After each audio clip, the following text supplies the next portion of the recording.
Vous voyez quand vous avez la flemme de prier, que vous traînez des pieds, mais que vous y allez quand même, vous priez quand même, eh ben dites-vous que cette prière-là, c'est la prière la plus sincère que vous avez fait de votre vie.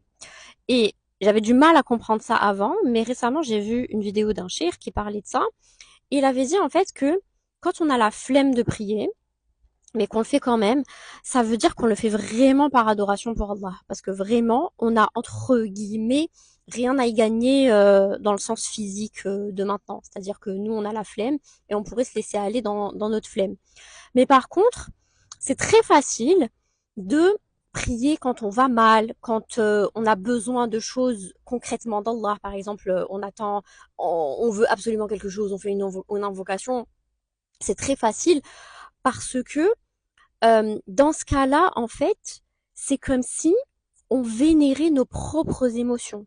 Il avait dit ça et ça m'a trop touchée. Je me suis dit, mais en fait, c'est vrai, quand on prie parce que on a juste envie qu'Allah nous réponde à quelque chose, ça veut dire c'est comme si on priait pour nos propres émotions, on priait pour nos propres sentiments, alors que quand on a la flemme et qu'on n'a vraiment pas envie d'y aller, et ça arrive à tout le monde, hein, même moi ça m'arrive des fois pour le fudge, c'est dur, mais même les autres prières des fois, mais vraiment, quand vous le faites, ça veut dire que vraiment vous le faites pour Allah. Donc la prochaine fois que vous avez la flemme de prier, ne vous sentez pas mal, ne vous dites pas je me sens mal et tout, parce que en vrai c'est humain et des fois on a la flemme de tout faire, c'est normal. Donc vous vous sentez pas mal et dites-vous au contraire, si quand vous avez la flemme, vous faites quand même votre prière, c'est vraiment un signe de foi extraordinaire.